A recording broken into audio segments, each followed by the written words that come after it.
Chapter 12 class 11 और हम इसमें विस्तार से पढ़ेंगे श्वसन। श्वसन में हम एक रिएक्शन देखते हैं जो हमने प्रकाश संश्लेषण में एक अभिक्रिया पढ़ी थी। और प्रकाश संश्लेषण में हमने पढ़ा था कि पेड़ पौधे होते हैं वो CO2 उपयोग करते हैं प्रकाश की उपस्थिति में।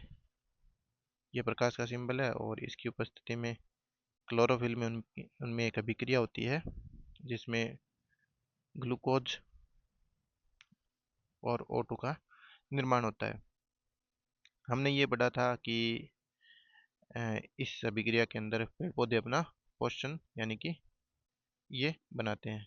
अब इसी अभिक्रिया को अगर विपरीत कर देते हैं तो ये ऐसी बन जाती है।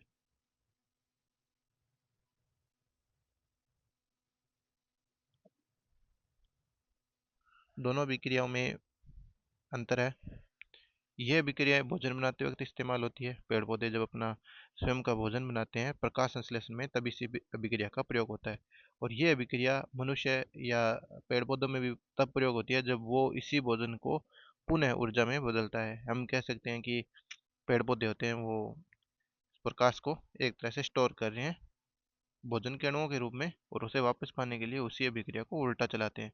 इस पहली अभिक्रिया को प्रकाश संश्लेषण की अभिक्रिया कहते हैं और इस दूसरी अभिक्रिया को श्वसन की अभिक्रिया कहते हैं। हम ये जानते हैं कि श्वसन के अंदर मनुष्य O2 लेता है और CO2 बाहर निकाल देता है। पेड़ पौधे भी श्वसन में O2 लेते हैं और CO2 बाहर निकाल देते हैं। इसका मतलब हमने श्वसन में इतना ही पढ़ा है कि O2 लेते हैं और CO2 बाहर निकाल देते हैं। ये जो अभिक्रिया होती है ये असल में बाह्य श्वसन कहलाता है। यानी हम बाहर से इतना ही देखते हैं कि हम O2 लेते हैं और CO2 निकाल देते हैं। इसका मतलब O2 लेना और उससे CO2 निकालना ये एक तरह से बाह्य श्वसन है। तो क्या O2 ही CO2 बन जाता है? इसे देखने के लिए हमें इन दो चरणों पर और ध्यान देना चाहिए। O2 से CO2 नहीं बनता। अगर आपसे ये पूछा जाए कि इस O2 का क्या होता है तो ये इंटरेस्टिंग बात है कि इस O2 से ये CO2 नहीं बनता, इस O2 से H2O बनता है। अगर हम प्रकाश संश्लेषण में भी देखें तो प्रकाश संश्लेषण में ये एक बहुत इंपॉर्टेंट फैक्ट है और इसका प्रश्न भी आता है कि जो O2 है वो कहाँ से आ रहा है, CO2 से या H2O से। तो H2O से O2 बनता है और श्वसन में O2 से ही H2O बनता है। तो इसका मतलब हम जो सोचते हैं कि हम O2 श्वास में लेते हैं और श्वसन के बाद हम CO2 बाहर निकाल देते हैं तो ये CO2 होता है ये इसी O2 से नहीं बनता, ये असल में इससे बनता है। इससे 6 अणु CO इसके एक अणु से इसके 6 CO2 के अणु बनते हैं। तो हम इस अभिक्रिया को थोड़ा सा ध्यान से पढ़ेंगे। अब हमें ये पता चल गया है कि असल के अंदर O2 से CO2 नहीं बनता। तो इसका मतलब बाह्य श्वसन है ये सिर्फ आधी स्टोरी है। अगर आपको पूरी स्टोरी देखनी है तो आपको ये देखना पड़ेगा कि इनका कैसे प्रयोग होता है। और ये भी आपको ध्यान रखना होगा कि ये O2 है ये असल में इसके साथ नहीं मिल रहा। इसका मतलब पूरा प्रक्रम ही अलग है। फिर भी हम एक तरह से कह सकते हैं कि ये जो प्रक्रम अल्टीमेटली जो कोशिका में होता है इसको हम कोशिकीय श्वसन कहते हैं। अब आपने दो नए शब्द सुन लिए। एक होता है बाह्य श्वसन। बाह्य श्वसन में हम सिर्फ बाहरी क्रियाओं को देखते हैं जिसमें फेफड़े शामिल होते हैं और CO2 बाहर निकलती है, O2 ग्रहण होती है। इसके अंदर फेफड़े और हम कह सकते हैं कुछ हद तक ब्लड भी शामिल होता है। ये बाह्य श्वसन है, इसमें नाक शामिल होता है। जो कोशिका लेवल पर होता है वहाँ पे हम देखते हैं कि ये जो O2 हम जो श्वसन में लेते हैं इसका कैसे इस्तेमाल होता है और इसकी जो रिएक्शन होती है वो ये रिएक्शन होती है। यानी अगर इस पूरी रिएक्शन को पढ़ें तो ये असल में कोशिकीय श्वसन की रिएक्शन है। हम साथ में एक जगह पर नोट्स बनाते चलते हैं जो हमारे अंत में काम आएंगे। अब यहाँ पर हम पूरा विस्तार से नहीं लिखेंगे। हमने अब तक से जो सिर्फ पढ़ा है वो पढ़ा है हमने कि कोशिकीय श्वसन कैसे बाहरी श्वसन से या बाह्य श्वसन से अलग है। ये हमारा आज का पहला पॉइंट है नोट करने वाला। फिर इसके अलावा हमने एक चीज़ एक्स्ट्रा पढ़ी है वो ये पढ़ी है कि कोशिकीय श्वसन की रिएक्शन क्या होती है। रिएक्शन किसकी, कोशिकीय श्वसन की। तो हमने रिएक्शन पढ़ा है कि प्रकाश संश्लेषण की विपरीत कर दें तो वो कोशिकीय श्वसन की रिएक्शन होती है और इसके अंदर CO2 बनता है और H2 बनता है। हमने जो एक्स्ट्रा चीज़ पढ़ी है वो ये पढ़ी है कि जो O2 बनता है, O2 होता है, वो बाद में H2O बनाता है, न कि CO2 बनाता है। ये हमारा इम्पोर्टेंट पॉइंट है। और प्रकाश संश्लेषण में भी हमने यही पढ़ा था कि जो H2 होता है वो O2 बनाता है PS सेकंड पर। अब हम इस चीज़ को थोड़ा सा और आगे करते हैं। हम इस रिएक्शन को थोड़ा सा लंबा खींचते हैं, यानी बीच के चरण जोड़ते हैं, क्योंकि हमने ये तो पढ़ लिया कि इस रिएक्शन में उथल पुथल बहुत है। O2 CO2 नहीं बना रहा, O2 वास्तव में H2O बना रहा है, और जो CO2 है वो हमें असल में ग्लूकोज के अणुओं से प्राप्त हो रहा है। सारे के सारे CO2, 6 के 6 CO2 है, वो सारे के सारे ग्लूकोज के अणुओं से मिल रहा है। इसका मतलब इस रिएक्शन में इतना सिंपल नहीं है कि इससे ये जुड़ता है, O2 ग्लूकोज से नहीं जुड़ रहा। असली अंदर पूरा सिस्टम ही अलग तरीके से काम कर रहा है, तो इसके बीच में बहुत सारे चरण होने चाहिए। तो हम एक सबसे पहला चरण पढ़ते हैं, और ये इस चैप्टर की जान है, और हम कह सकते हैं कि ये सेम का सेम जो अभी हम डायग्राम बनाएंगे, ये आप कक्षा 9 के अंदर भी और कक्षा 10 के अंदर भी देखेंगे। इतना बेसिक डायग्राम है कि आपको कक्षा 7-8 के आसपास भी दिखना शुरू हो जाता है। डायग्राम कुछ ऐसा है, देखो। हम श्वसन में जो ग्रहण करते हैं, सबसे इम्पोर्टेंट हमारा चीज़ है, वो होता है ग्लूकोज। स्टार्टिंग यहीं से होती है, C6H12 और 6। श्वसन के अंदर एक चीज़ आप नोट करोगे कि O2 से भी ज़्यादा इम्पोर्टेंट ये है असल में ग्लूकोज, क्योंकि ऊर्जा इसी से निकालनी है, और इस बिना O2 के भी श्वसन हो सकता है। ये पहले 6 कार्बन का होता है। ये हम इसके साथ साथ नोट करते जाएंगे कि इसमें कितने कार्बन है, ये बाद में नोट कर लेते हैं पहले। ये सबसे पहले पायरविक अम्ल में टूटता है, जो कि एक 3 कार्बन का अणु होता है। तो सबसे पहले हमारा टारगेट होता है ग्लूकोज का विघटन करना, और ग्लूकोज का विघटन शुरू करते हैं। तो ग्लूकोज जो खुद 6 कार्बन का अणु होता है, हमें ग्लूकोज से अल्टीमेटली क्या बनाना है, कार्बन डाइऑक्साइड। तो 6 कार्बन से हम आ जाते हैं पहले 3 कार्बन तक। इस चरण को अपने बोलते हैं ग्लाइकोलाइसिस। तो ये हमारा पहला चरण है।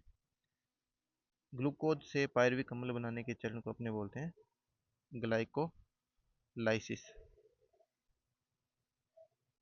ये इंपॉर्टेंट चीज़ है हमारी। ग्लाइकोलाइसिस के बाद हमारे पास 3 अलग अलग ऑप्शन होते हैं। इसके अंदर गौर करने वाली बात है कि अभी तक ऑक्सीजन का उपयोग नहीं हुआ है। इसके बाद हमारे पास 3 अलग अलग ऑप्शन होते हैं। पहला ऑप्शन, दूसरा ऑप्शन, और तीसरा ऑप्शन। पहला ऑप्शन हमारे पास ये होता है कि हमारे पास O2 पर्याप्त हो। अगर हमारे पास O2 पर्याप्त होती है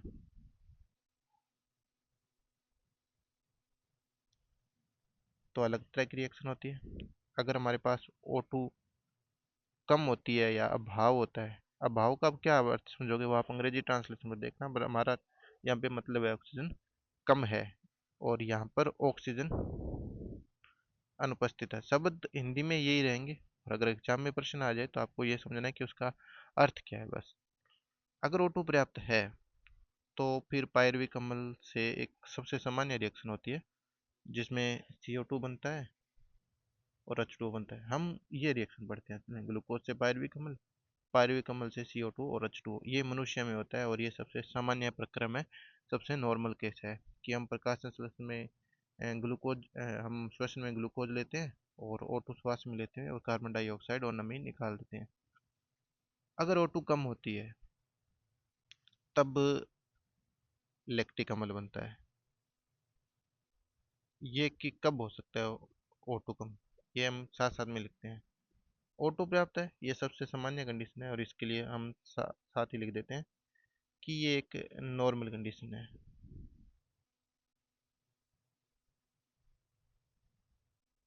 O2 कम कब होती है, जब आप बहुत ज़्यादा एक्सरसाइज कर लो, एक्सरसाइज के बाद। अब एक्सरसाइज के साथ ही, सॉरी, मान लो आप एक्सरसाइज कर रहे हो और बहुत ज़्यादा तेज़ी से एक्सरसाइज कर रहे हो, तो आपके शरीर को ऊर्जा की आवश्यकता है। अब आप सांस लेते हो, एक्सरसाइज में सांस फूलने में लगता है, क्योंकि शरीर को अत्यधिक O2 की जरूरत होती है, पर मांसपेशियों तक O2 पर्याप्त रूप से पहुंच नहीं रही, और पर्याप्त रूप से O2 नहीं पहुंचने के कारण वहाँ पर ऑक्सीजन की कमी हो जाती है और तब CO2 बनने की जगह लैक्टिक अम्ल बनता है और इसी लैक्टिक अम्ल की वजह से मांसपेशियों में दर्द होता है। और कहाँ पर होती है ये रिएक्शन फिर? मांसपेशियों में।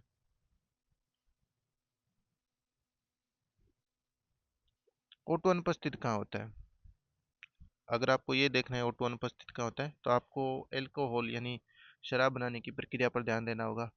शराब बनाते वक्त शराब जिस बर्तन में या जिस भी व्यवस्था में बनाया जाता है उसमें एक चरण होता है कि जो बर्तन होते हैं उनको मिट्टी में दबाया जाता है और वहाँ पर ऑक्सीजन की सप्लाई रोकी जाती है। इस प्रक्रम में O2 अनुपस्थित होता है और O2 जब अनुपस्थित होता है तब बैक्टीरिया होते हैं, कुछ कवक होते हैं, यीस्ट, जो एल्कोहल का निर्माण कर देते हैं। यीस्ट नामक कवक में ये प्रक्रम पाया जाता है। तो हम ये लिख देते हैं कि ये प्रक्रम, इसमें बनता क्या है? इसमें एल्कोहल बनता है और एल्कोहल के साथ में इस प्रक्रम में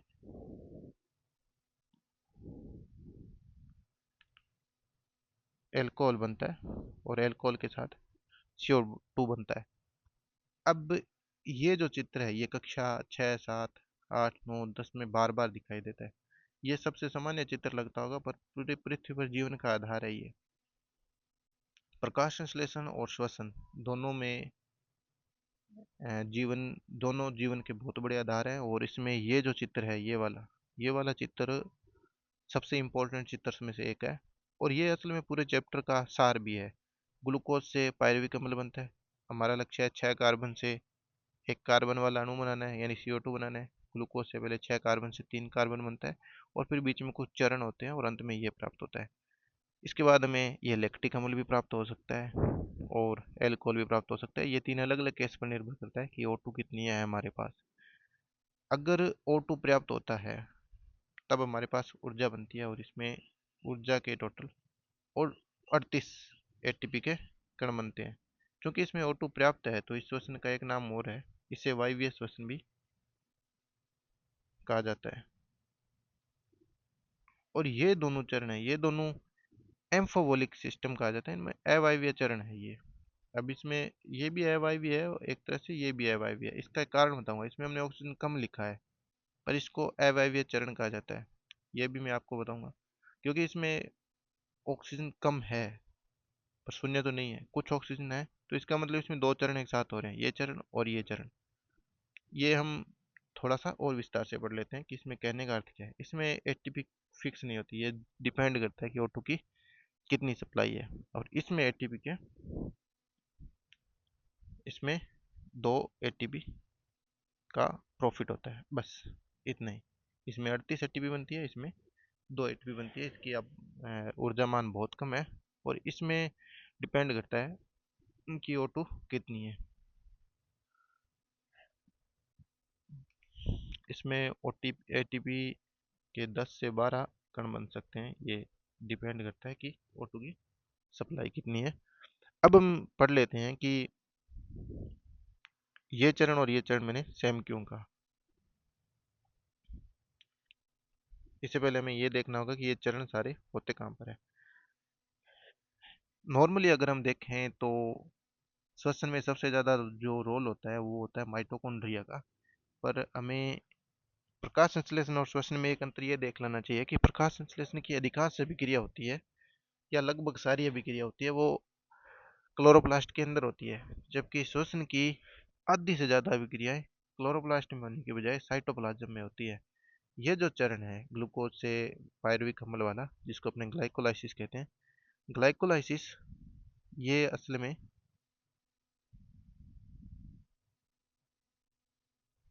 ये असल में साइटोप्लाज्म में होती है। साइटोप्लाज्म अगर आप याद रखो उसको कोशिकीय द्रव्य कहते हैं और ये झिल्ली के अंदर वाला संपूर्ण पदार्थ होता है वो कहलाता है। माइटोकॉन्ड्रिया बाद में आते हैं। तो चित्र से समझें तो ये ऐसे है, देखो अगर ये अपनी कोशिका है, ये सेंटर है और अगर इसको मैं मानूं कि ये माइटोकॉन्ड्रिया है तो ये वाला जितना भी पदार्थ है इसको साइटोप्लाज्म कहते हैं। ध्यान रखना कोशिका में मोटे तौर पे तीन ही होता है सिस्टम। बाहर कोशिका झिल्ली होती है, अंदर केंद्रक होता है, और ये वाला हिस्सा होता है ना, ये जितना भी पदार्थ है इसको साइटोप्लाज्म कहते हैं। अब ये माइटोकॉन्ड्रिया है, तो ये अभिक्रिया है ग्लूकोज से पायरुविक अम्ल वाली, ये कोशिका द्रव्य में होता है, ये माइटोकॉन्ड्रिया के अंदर नहीं होती। ये वाला हिस्सा है वायवीय श्वसन, ये सिर्फ ये श्वसन माइटोकॉन्ड्रिया में होता है। तो इसकी लोकेशन भी साथ में लिख देते हैं। ये होता है माइटोकॉन्ड्रिया में, और ये चरण है, ये आधा माइटोकॉन्ड्रिया में होता है, क्योंकि O2 कुछ कम है पर इसका मतलब शून्य नहीं है, तो इसके अंदर ये चरण और ये चरण दोनों उपयोग होते हैं। तो इसके अंदर ये माइटोकॉन्ड्रिया और साइटोप्लाज्म दोनों में होती है, और ये चरण सिर्फ साइटोप्लाज्म में होते हैं, और इसमें माइटोकॉन्ड्रिया शामिल नहीं होता। अब इसके अंदर हम ये पढ़ते हैं कि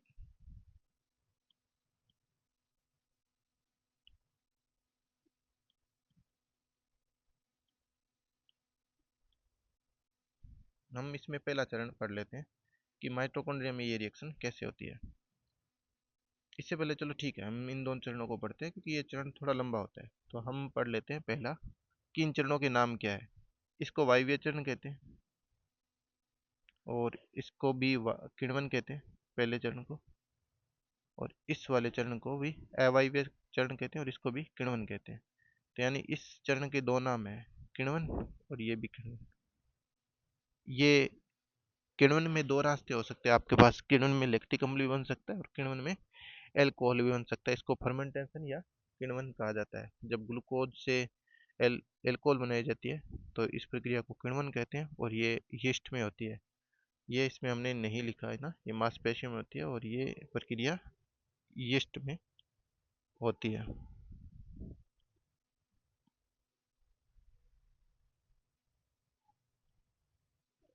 इस डायग्राम को थोड़ा साफ बना लेते हैं क्योंकि सब कुछ मिक्स सा हो गया है।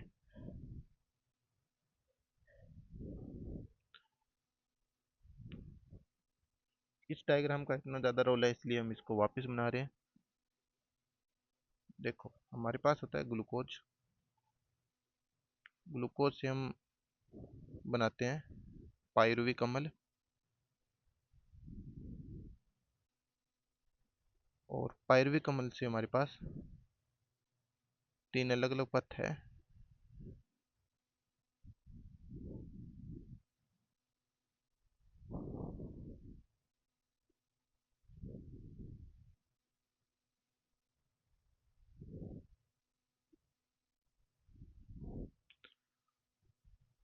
पहले पथ में हमारे पास CO2 बनता है और H2O बनता है।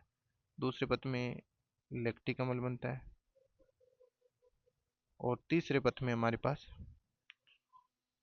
एल्कोहल बनता है। ये सबसे सिंपल इसका डायग्राम है। अब इसके अंदर हम अपना असला बारूद डालना शुरू करते हैं। हम इसमें अलग अलग तरीके से लिखते हैं कि कौन सी कहाँ पर होती है। पहला चरण बनाते हैं लोकेशन के आधार पर, तो हम यहाँ पे डायग्राम बनाना शुरू कर देते हैं लोकेशन। इसमें साथ में यहाँ पे ये ऐड कर देते हैं कि यहाँ पे O2 पर्याप्त है, यहाँ पे O2 कम है, और यहाँ पे O2 अनुपस्थित है। अब लोकेशन के आधार पर अपने इसमें ऐड करना चालू करते हैं। लोकेशन ये होती है माइटोकॉन्ड्रिया में, ये होती है मांसपेशियों में। कब? जब अपने अत्यधिक एक्सरसाइज कर लेते हैं तब ऑक्सीजन चूंकि कम हो जाती है तो शरीर में लैक्टिक अम्ल बनना शुरू हो जाता है, जिससे बाद में दर्द भी होता है। और ये होता है यीस्ट में। अब इसमें ऊर्जा देखें, एनर्जी कितनी प्राप्त होती है। इसमें 38 ATP प्राप्त होती है अगर ये संपूर्ण हो, यानी सारी सारी O2 सप्लाई में आवश्यकता अनुसार मिलती रहे तो। इसमें 10 से 12 ATP के कण प्राप्त होते हैं, और इसमें निश्चित तौर पे 2 ATP के कण प्राप्त होते हैं। अब अगर देखें कि माइटोकॉन्ड्रिया के अलावा लोकेशन में इसमें हमने एक चीज़ नहीं जोड़ी कि ये मांसपेशियों में कहाँ होती है। मांसपेशियों की कोशिका में भी ध्यान रखो कहाँ पर, साइटोप्लाज्म। और ये भी कहाँ पे होती है, साइटोप्लाज्म। सीधा सा नियम है कि ऑक्सीजन होगी तब भी माइटोकॉन्ड्रिया में रिएक्शन होगी, अदरवाइज सारी रिएक्शन साइटोप्लाज्म में होगी, चाहे वो इंसान हो, मनुष्य हो, चाहे यीस्ट हो। मांसपेशियों में भी अगर हम बात करें कि लैक्टिक अम्ल कहाँ पर बनता है, तो मांसपेशियों में भी लैक्टिक अम्ल साइटोप्लाज्म में ही बनेगा। ऑक्सीजन होगा तभी पूरा चक्कर माइटोकॉन्ड्रिया में जाएगा। इसके अलावा इनके दूसरे नाम भी है, अन्य नाम, ये और देख लेते हैं इनके नाम क्या क्या है। क्योंकि इस पहले चरण में CO2 O2 पर्याप्त है तो इसको वायवीय श्वसन कहते हैं। इसके अंदर दूसरे चरण में लैक्टिक अम्ल बनता है, पर इसमें O2 कम है, जीरो नहीं है। इसका मतलब कुछ O2 है, और कुछ O2 है तो वो माइटोकॉन्ड्रिया में भी जाएगी। तो इसका मतलब ये चरण है असल में जिसमें लैक्टिक अम्ल बनता है, इसमें CO2 भी बनता है। ये डिपेंड करता है कि ये चरण में कितनी ऑक्सीजन गई है। पर हम कह रहे हैं कि सिर्फ लैक्टिक अम्ल पर ध्यान दें तो ये साइटोप्लाज्म में बनेगा। पर अगर इसमें O2 के कुछ मात्रा जो कि उपलब्ध है तो ये माइटोकॉन्ड्रिया में भी रिएक्शन होती है, उसमें CO2 भी बनता है। तो एक बार के लिए हम कह सकते हैं कि लैक्टिक अम्ल होता है ये असल में अवायवीय श्वसन ही होता है, अवायवीय किण्वन। और ये भी असल में अवायवीय किण्वन है। ये अब फिर से ध्यान दोगे, हमने इसको अवायवीय इसलिए कहा है क्योंकि इसमें O2 कम है, अपर्याप्त नहीं है। O2 कम है इसलिए आधा चरण साइटोप्लाज्म में होगा जिसमें लैक्टिक अम्ल बनेगा, और कुछ चरण माइटोकॉन्ड्रिया में होंगे। माइटोकॉन्ड्रिया में होंगे तब CO2 ही बनेगा, पर अगर कुछ चरण साइटोप्लाज्म में होगा तब लैक्टिक अम्ल बनेगा। हम सिर्फ लैक्टिक अम्ल वाली बात कर रहे हैं, इसलिए इसको अवायवीय क्या है। लैक्टिक अम्ल सिर्फ वहाँ बनेगा जहाँ पे पायरुविक अम्ल को ऑक्सीजन नहीं मिल पा रही है, और ये मनुष्य की मांसपेशियों में हो रही है। यीस्ट में अगर नहीं मिलता तो यीस्ट में अल्कोहल बनता है। इसका मतलब ये जीवों पे डिपेंड करता है कि मनुष्य की मांसपेशियों को अगर ऑक्सीजन नहीं मिलेगा तो वहाँ पे लैक्टिक अम्ल बनेगा। और थोड़ी बहुत ऑक्सीजन मिल जाती है तो वो फिर नॉर्मल CO2 बनेगी बनेगी। तो लैक्टिक अम्ल है ये असल में अवायवीय किण्वन है, और यीस्ट में जो अल्कोहल बनता है ये भी अवायवीय किण्वन है। ये हमारा इतना मसला है। ग्लूकोज से पायरुविक अम्ल बनने की प्रक्रिया को, ग्लूकोज जो कि 6 कार्बन का एक कण होता है, पायरुविक अम्ल जो कि 3 कार्बन का एक कण होता है, तो ग्लूकोज से पायरुविक अम्ल बनने की इस रिएक्शन को हम ग्लाइकोलाइसिस कहते हैं। और अब हम ये देख लेते हैं कि पहले इन दो चरणों को पढ़ लेते हैं अपने, इस चरण और इस चरण को, क्योंकि ये चरण छोटे हैं और बुक में इनका थोड़ा कम जिक्र है, और ये चरण ज़्यादा लंबा है तो इसको हम थोड़ा सा बाद में पढ़ेंगे।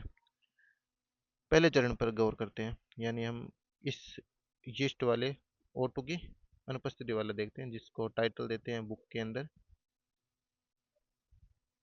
किण्वन। ये डायग्राम आप याद रखोगे। इस डायग्राम को मैं दोबारा भी बना सकता हूँ, पर मेरा बनाया डायग्राम आपको कम समझ में आएगा। इस डायग्राम को आप याद रखोगे। देखो, ग्लूकोज से पायरुविक अम्ल बन रहा है, ये बीच वाला स्टेप है, ये ग्लाइकोलाइसिस का है, तो इनको हम बाद में बढ़ेंगे। इसका कहने का मतलब है ग्लूकोज से पायरुविक अम्ल बन रहा है, और सीधा इसको सीधा यहाँ से यहाँ तक बढ़ो।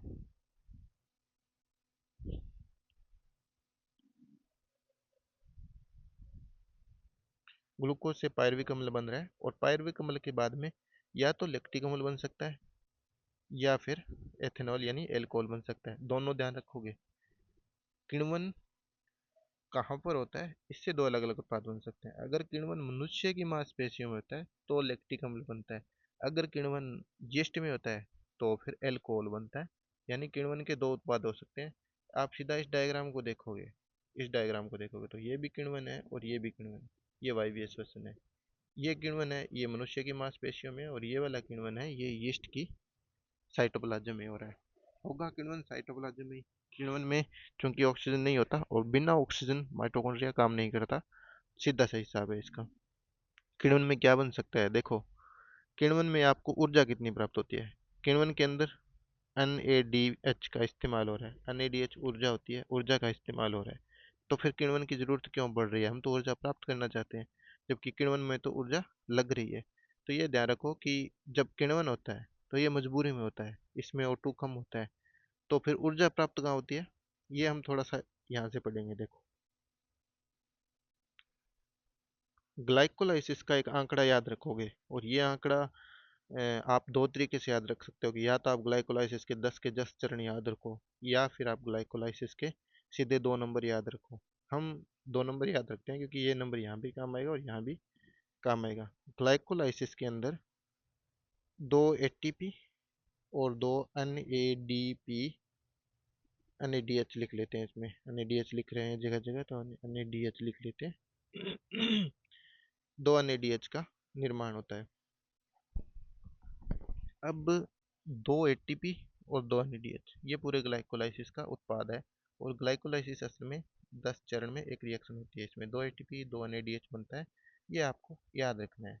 क्योंकि इसमें 2 ATP बनता है और 2 NADH बनता है, और एल्कोहल बनाने में 2 NADH खर्च हो जाते हैं, तो हमारे पास जो शुद्ध उत्पाद बचता है ये सिर्फ 2 ATP बचती है, और ये ग्लाइकोलाइसिस वाली ही एनर्जी है। तो फिर ये चरण होने की क्या जरूरत है, जब इस चरण में कोई ऊर्जा बनती नहीं है जबकि खपत हो रही है। तो ये ध्यान रखना कि इस चरण को चलते रहने के लिए जरूरी है कि ये जो बन रहे हैं ये खत्म हो, ये इनकी सप्लाई, इनकी और आवश्यकता रहे, ये सिस्टम को चालू रखने के लिए है।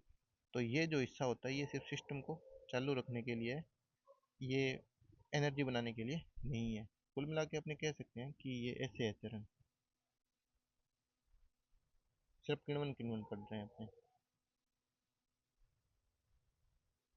किण्वन जो वांछित दिया हुआ था वो हम वापस बना लेते हैं। किण्वन में हमारे पास ग्लूकोज होता है।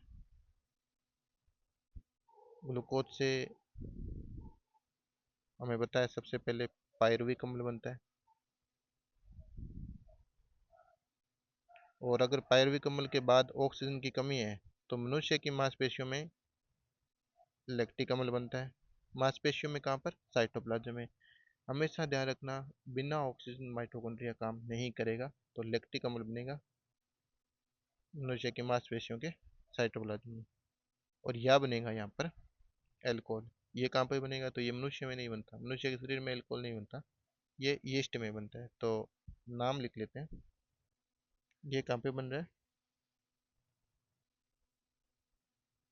ह्यूमन मसल्स में। और ये कहाँ पे बन रहा है? यीस्ट में।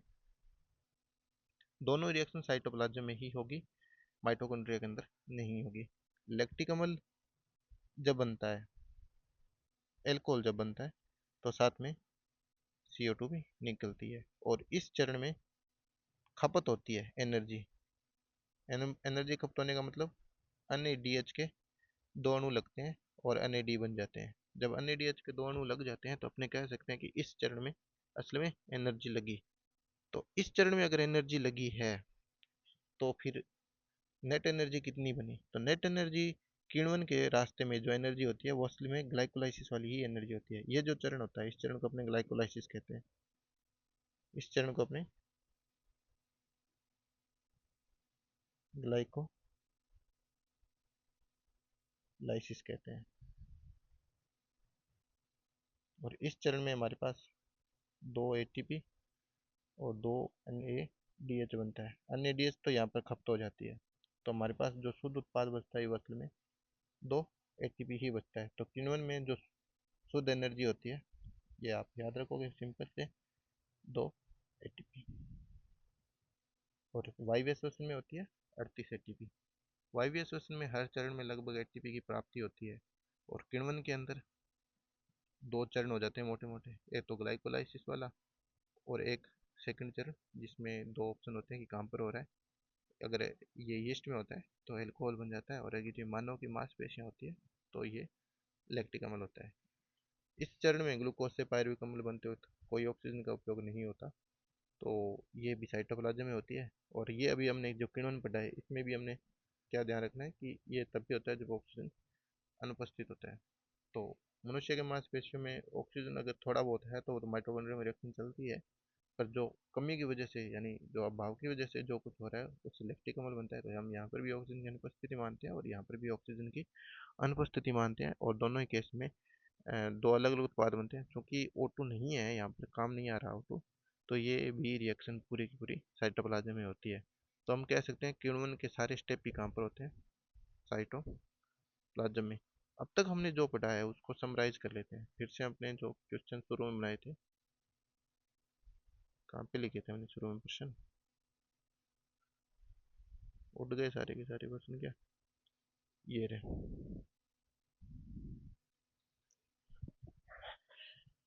इसमें अपने नया टाइटल जोड़ देते हैं और फिर कुछ पर्सन फिर से रिकॉर्ड कर लेते हैं। नया टाइटल है हमारा किण्वन। और पर्सन क्या क्या बनते हैं? किण्वन कहाँ होता है? तो उत्तर है साइटोप्लाज्म में। नियम सीधा ध्यान रखोगे, किण्वन O2 की अनुपस्थिति में होता है और O2 की अनुपस्थिति में माइटोकॉन्ड्रिया काम नहीं करता है। सेकंड जो इसमें प्रश्न बनता है, किण्वन में कुल ऊर्जा प्राप्ति, पूरे चरण की बात करें, ग्लूकोज से स्टार्ट करें, तो इसमें सिर्फ 2 ATP की प्राप्ति होती है। तो किण्वन में NADH कहाँ चला जाता है? तो ये ध्यान रखोगे, NADH किण्वन में उपयोग हो जाता है सेकंड स्टेप में, जहाँ पर पायरुविक अम्ल से एल्कोहल बनता है।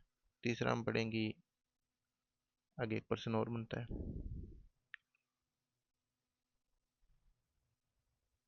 किण्वन के कितने उत्पाद होते हैं? और यहाँ पर आपको लग सकता है कि किण्वन में सिर्फ एल्कोहल बनता है। आप लिखोगे किण्वन में लैक्टिक अम्ल भी बन सकता है और किण्वन में एल्कोहल भी बन सकता है। अगर ये मानव की मांसपेशियां हैं तो फिर लैक्टिक अम्ल बनेगा, और अगर यीस्ट है तो एल्कोहल बनेगा, एल्कोहल के साथ CO2 बनेगा। इसके अलावा आपने जो कुछ पढ़ा है वो यहाँ पे देख लेते हैं, इसमें क्या लिखा हुआ है। एंजाइम, एंजाइम याद रखोगे। एंजाइम याद रखना कोई मुश्किल नहीं होता, जिस अणु पर एंजाइम काम करता है उसी से ही एंजाइम का नाम तय होता है। अब इसमें अगर आपसे पूछे कि एंजाइम क्या है, पायरुविक अम्ल से अगर एल्कोहल पे फोकस करें, इलेक्ट्रिक अम्ल छोड़ दें, मान लेते हैं एक बार के लिए पायरुविक अम्ल से एल्कोहल बन रहा है, तो इसमें दो एंजाइम काम करेंगे। एक का नाम होगा पायरुविक डिकार्बोक्सिलिक डिकार्बोक्सिलेज, ये लिखा हुआ पायरुविक अम्ल डिकार्बोक्सिलेज पायरुविक अम्ल पे काम कर रहा है और इसमें से एक CO2 निकालने का काम कर रहा है, तो इस अम्ल का नाम है डी कार्बो, इस एंजाइम का नाम है डी कार्बोक्सिलेज, पायरुविक अम्ल डी कार्बोक्सिलेज। और इसमें साथ में एथेनॉल भी बन रहा है। तो जनरली एंजाइम का नाम होता है, ये डिपेंड करता है कि वो किस पर काम कर रहा है, पर इसमें जो बन रहा है उसके आधार पर भी इसका एक नाम लिखा हुआ है, एल्कोहल डिहाइड्रोजनेज। अब इसका नाम ये कैसे पड़ा? तो असल में एक एंजाइम होता है, ये दोनों तरफ काम कर सकता है, ऐसे और ऐसे। तो आपको लग सकता है कि एल्कोहल बन रहा है तो एल्कोहल के नाम पे एंजाइम का नाम नहीं हो सकता, पर एंजाइम दोनों तरफ काम कर सकता है। तो इसका मतलब एल्कोहल पर भी काम कर सकता है और पायरुविक अम्ल पर भी काम करके एल्कोहल बना सकता है। तो इसके आधार पर इसका नाम आपको लग सकता है कि उत्पाद के आधार पर नाम लिखा हुआ है, पर एंजाइम का नाम असल में जिस पे काम करता है उसके आधार पर रखा जाता है। क्योंकि एंजाइम दोनों दिशा में काम कर सकता है, तो आपको कभी कभी लग सकता है कि उत्पाद के आधार पर भी एंजाइम का नाम रखा हुआ है। एंजाइम का ये नियम आपको एग्जाम में एंजाइम संबंधित बहुत सारे प्रश्नों को हल करने में मदद करेगा। अगर आपके स्टेप याद होते हैं कोई भी, तो आप एंजाइम का नाम अपनी मर्जी से लगभग लगभग आइडिया लगा सकते हो। पायरुविक अम्ल पे एंजाइम काम कर रहा है तो एंजाइम का नाम है पायरुविक अम्ल डिकार्बोक्सिलेज, क्योंकि कार्बन डाइऑक्साइड निकाल रहा है, काम के आधार पर एंजाइम का नाम तय होता है। और दूसरा है एथेनॉल डिहाइड्रोजनेज। अब कोई पूछ ले कि पायरुविक अम्ल से लैक्टिक अम्ल बनता है जो हमारी मांसपेशियों में होता है, तो फिर ये नाम यहाँ पे कौन सा एंजाइम काम आएगा? तो यहाँ पे है पायरुविक अम्ल से लैक्टिक अम्ल बन रहा है तो एंजाइम का नाम है लैक्टिक अम्ल डिहाइड्रोजनेज। यहाँ पे कहीं लिखा होगा दूसरे जीव जैसे कुछ बैक्टीरिया, ये कुछ बैक्टीरिया में भी हो सकता है, ये भी ध्यान रखोगे। पायरुविक अम्ल से लैक्टिक अम्ल का निर्माण करते हैं और इसमें पायरुविक अम्ल लैक्टिक डिहाइड्रोजनेज नाम का एंजाइम काम में लिया जा रहा है। तो एंजाइम का नाम सीधा है पायरुविक अम्ल लैक्टिक डिहाइड्रोजनेज। और यहाँ पे जो एंजाइम काम कर रहे हैं, यहाँ पे भी दो एंजाइम है, पायरुविक अम्ल डिकार्बोक्सिलेज और एल्कोहल डिहाइड्रोजनेज। एंजाइम का नाम ऐसे ही तय होता है। तो एंजाइम संबंधित अपने प्रश्न लास्ट में करेंगे, सारे के सारे एंजाइम को अपने अंत में याद करेंगे। तो ये किण्वन के स्टेप है, आप इसको डायग्राम में भी बना सकते हो। मैं इनके नोट्स है वो सफाई से बने हुए नोट्स को अंत में आपको PDF के रूप में अवेलेबल करा दूंगा, पर आपको थोड़ा सा डायग्राम को प्रैक्टिस करना पड़ेगा खुद को भी, या बार बार देखोगे इन चित्रों को तो आपको याद हो जाएंगे। अब अपने किण्वन को पढ़ लिया है, किण्वन के दोनों स्टेप्स को पढ़ लिया है। हमने लैक्टिक अम्ल के अंदर जिक्र नहीं किया कि एटीपी कितनी प्राप्त होती है, क्योंकि हमने ये साफ साफ देख लिया है कि लैक्टिक अम्ल के अंदर भी हमें कोई एटीपी का निर्माण नहीं होता, अगर शुद्ध शुद्ध रूप से देखें लैक्टिक अम्ल का। और हमें बताया कि लैक्टिक अम्ल मानव की मांसपेशियों में बनता है, और मानव की मांसपेशियों में ऑक्सीजन जीरो कभी नहीं होती। तो इसका मतलब कुछ ना कुछ ऑक्सीजन माइटोकॉन्ड्रिया में जाती ही जाती है, शून्य कभी नहीं होती। पर अगर कम होती है तो जो बिना ऑक्सीजन के जो श्वसन हो रहा होता है उसमें लैक्टिक अम्ल बन जाता है, और इसके अंदर भी NADH का उपयोग हो जाता है। तो इस मामले में भी हमारे पास अंत में जो दो एटीपी बचती है वो असल में ग्लाइकोलाइसिस वाली दो एटीपी होती है। ग्लूकोज से पायरुविक अम्ल बनता है, इसी चरण में दो एटीपी दो NADH बनते हैं, और NADH का इस्तेमाल लैक्टिक अम्ल बनाने में हो जाता है, या कहीं के एथेनॉल बनाने में हो जाता है। तो हमारे पास हर बार दो बचता है, वो होता है दो एटीपी। मैं आपको प्रश्नों का एक चेकलिस्ट दूंगा जिनको आप बस देखोगे। चेकलिस्ट में दो ऑप्शन होंगे, दोनों ऑप्शनों को आप एक छांटोगे तो आपको पूरा चैप्टर लगभग लगभग रिवाइज हो जाएगा। 10 मिनट में आप एक चैप्टर रिवाइज कर सकते हो। आप प्रश्नों की सीरीज बनाओगे तो ज़्यादा आसानी से चैप्टर रिवाइज होगा। ये आपसे प्रश्न पूछूं मैं कि ग्लूकोज से पायरुविक अम्ल बनता है, तो इस चरण को क्या बोलते हैं? ग्लाइकोलाइसिस बोलते हैं या क्रेब्स चक्र बोलते हैं? आपने टिक कर दिया ग्लाइकोलाइसिस बोलते हैं। बस ऐसे कर करके आप जितने प्रश्न हल करेंगे उतने अधिक आपकी रिवीजन होगी। अगर मैं पूछूं ग्लूकोज से पायरुविक अम्ल बनता है, पायरुविक अम्ल से लैक्टिक अम्ल बन जाता है, तो ये क्या कहलाता है? ये भी किण्वन है, अवायवीय श्वसन है ये भी। और ग्लूकोज से पायरुविक अम्ल बनता है और पायरुविक अम्ल से अगर एल्कोहल बन जाता है तो ये क्या कहलाता है? ये भी अवायवीय श्वसन का उदाहरण है, इसमें ऑक्सीजन की जरूरत नहीं पड़ती, इसमें भी एल्कोहल बनता है, और ये यीस्ट में होता है। लोकेशन पूछे हैं कि लैक्टिक अम्ल कहाँ पे बनता है, तो मनुष्य की मांसपेशियों में। और एल्कोहल कहाँ पर बनता है, तो यीस्ट में। ये हमारा 7th क्वेश्चन है। किण्वन के कितने उत्पाद संभव है, ये आप याद रखोगे। दो है, या तो लैक्टिक अम्ल बनेगा या एल्कोहल बनेगा। अगर मैं पूछूं एल्कोहल कहाँ बनता है, किण्वन से बनता है। कहाँ बनता है, तो ये साइटोप्लाज्म में बनता है। किसकी साइटोप्लाज्म में? यीस्ट की साइटोप्लाज्म में। अगर मैं पूछूं लैक्टिक अम्ल कहाँ बनता है, तो लैक्टिक अम्ल बन सकता है किण्वन से। कहाँ बनता है,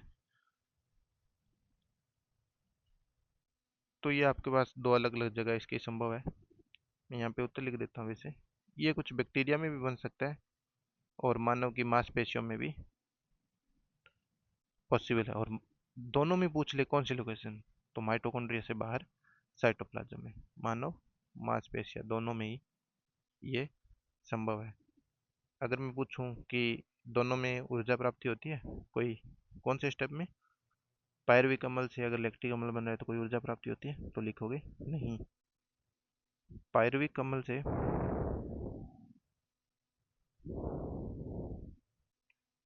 एल्कोहल के चरण में ऊर्जा प्राप्ति असल में जीरो। तो इसमें ऊर्जा असल में खपत होती है कितने अणु, अणु जो कितने ही हो पर NADH खपत हो जाता है। और जितने NADH होते हैं वो सीधे कभी एटीपी में कन्वर्ट नहीं होते, ये आप थोड़ा सा ध्यान रखोगे। NADH कभी भी एटीपी में कन्वर्ट नहीं होते सीधे तौर पर, ये किसी न किसी एंजाइम के थ्रू अपने हाइड्रोजन को दान दे देते हैं। और वैसे FADH होते हैं, ये भी एटीपी में सीधे कन्वर्ट नहीं होते, ये किसी न किसी स्टेप में अपने हाइड्रोजन को दान देते हैं। ये सिर्फ कैरियर है एक तरह से। जो हाइड्रोजन दान दिए जाते हैं उसकी वजह से एटीपी बाद में बन जाती है। एक इलेक्ट्रॉन कैरियर होता है NADH, असल में इलेक्ट्रॉनों से बनता है, और ये इलेक्ट्रॉनों का कैरियर होता है, इलेक्ट्रॉन को ढोने का काम करता है। और FADH होता है, ये हाइड्रोजन को ढोने का काम करता है। हाँ, किन का मुझे एग्जैक्ट पूरे स्ट्रक्चर नहीं पता, पर मोटा मोटा यही है कि ये कैरियर होते हैं, ये सीधे एटीपी नहीं बनाते। ये एक तरह से उनके एटीपी निर्माण के लिए जो कच्चा माल चाहिए उनको ढोने का काम करते हैं ये। 11वां प्रश्न है कि और कौन सा प्रश्न है, कोई चलो कोई प्रश्न आएगा तो हम देख लेंगे। हमने ये पढ़ लिया है अब तक किण्वन, और मैंने आपको यथासंभव कोशिश की है इसके अंदर के संभावित पॉइंट्स को समझाने की। दो एंजाइमों के नाम लिख देते हैं अगर आपको बुरा ना लगे तो। एल्कोहल बना रहे हैं पायरुविक अम्ल से, तो चूंकि पायरुविक अम्ल से बन रहा है तो एक एंजाइम का नाम है पायरुविक अम्ल, और चूंकि CO2 निकाल रहा है तो नाम है डिकार्बोक्सिलेज। और एक एंजाइम इसमें बन रहा है, चूंकि एल्कोहल बन रहा है तो एल्कोहल डिहाइड्रीनेज, डिहाइड्रीजीनेज जो भी है आप समझ लो बस। और लैक्टिक अम्ल से पायरुविक अम्ल, लैक्टिक डिहाइड्रीजीनेज, जो भी है आप याद रख लेना। आप मोटा मोटा ये है कि हम इसको याद नहीं रखेंगे, बस नाम से पता होना चाहिए कि ऐसी कोई चीज़ है।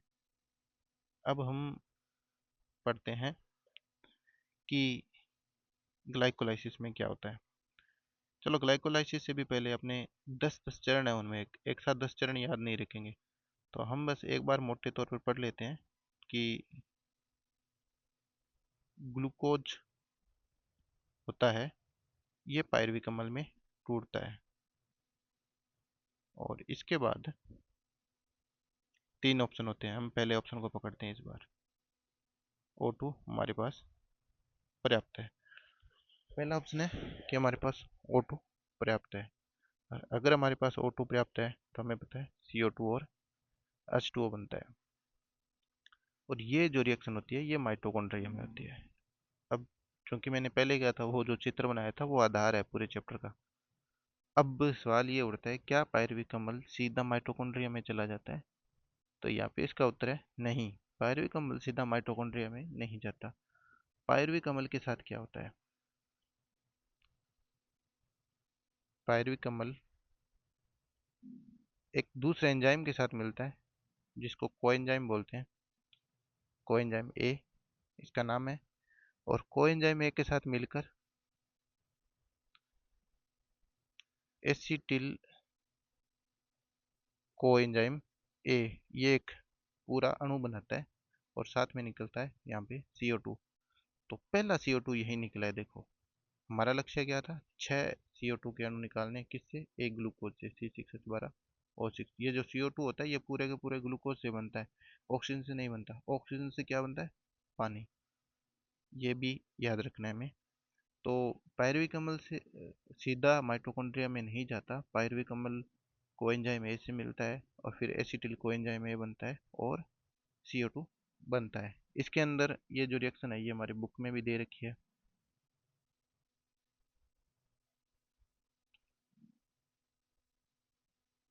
उसने देखो पढ़ाने के लिए भी कहाँ दिया ये रिएक्शन, हमने उस पेज को शामिल नहीं किया। काफ़ी बुरे लोग हैं हम, महत्वपूर्ण रिएक्शन का पेज ही छोड़ दिया। नहीं, ये रहा। इस चीज़ को आप गौर से देखो। क्या अच्छा करने के चक्कर में बुरा कर दिया हमने? इस रिएक्शन को गौर से देखो। पायरुविक अम्ल होता है, ये सीधा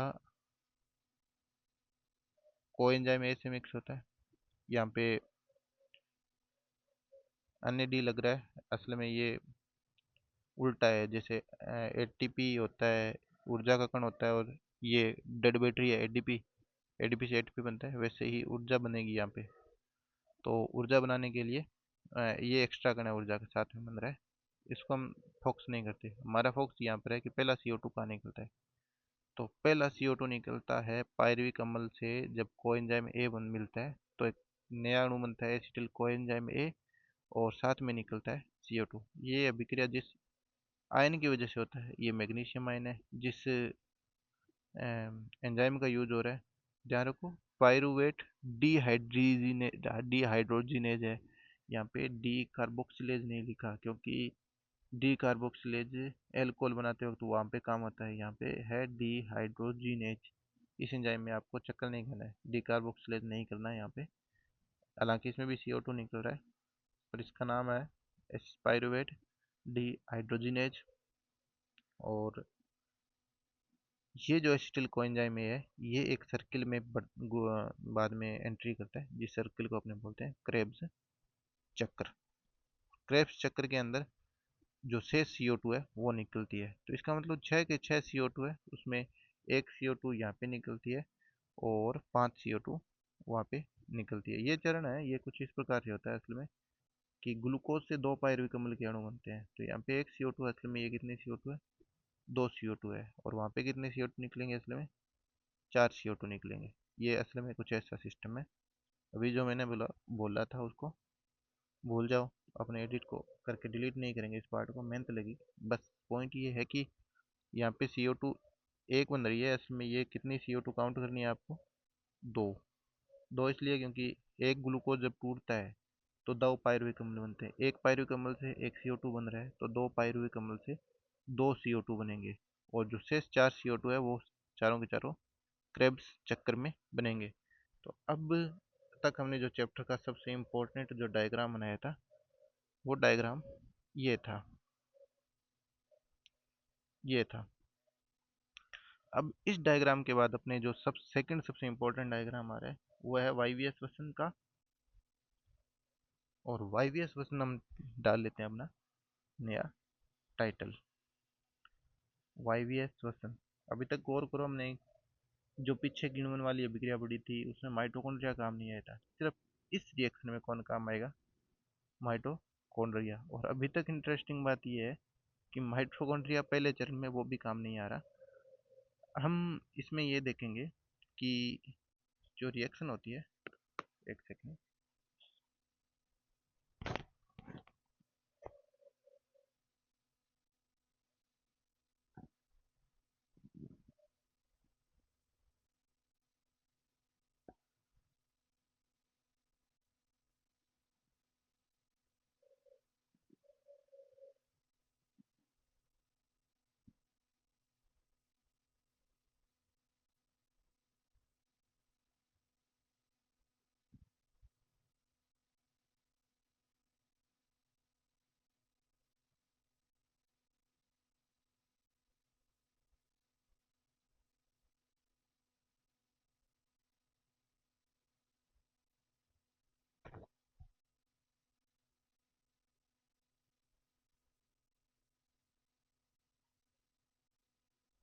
तो हम पढ़ रहे थे वाईवीएस श्वसन, और ये वाईवीएस श्वसन माइटोकॉन्ड्रिया में होता है।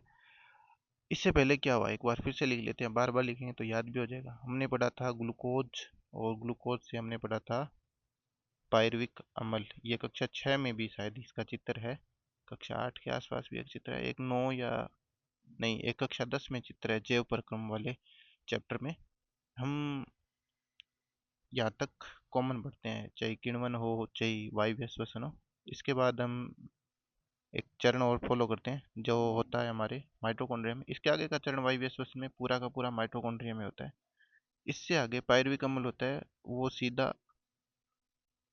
क्या बना लेता है, एसिटिल कोएंजाइम ए। और एसिटिल कोएंजाइम ए बनता है, ये कहाँ बनता है, ये बनता है माइटोकॉन्ड्रिया की मैट्रिक्स में। अब वाले आगे के चरण है वो सारे सारे किस में होंगे, माइटोकॉन्ड्रिया में। माइटोकॉन्ड्रिया के इसमें भी लोकेशन पूछ सकता है, माइटोकॉन्ड्रिया में मैट्रिक्स में। और एसिटिल कोएंजाइम ए बनता है तब CO2 बाहर निकलती है।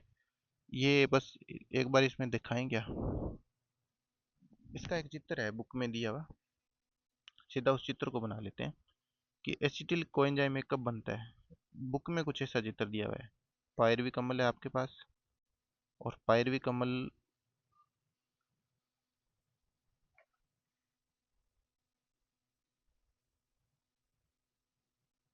पायरुविक अम्ल से एक CO2 निकल जाता है, और एक यहाँ पे NADH NADP भी बनता है, NADH भी बनता है, यानी ऊर्जा भी बनती है यहाँ पे, और CO2 भी निकलती है।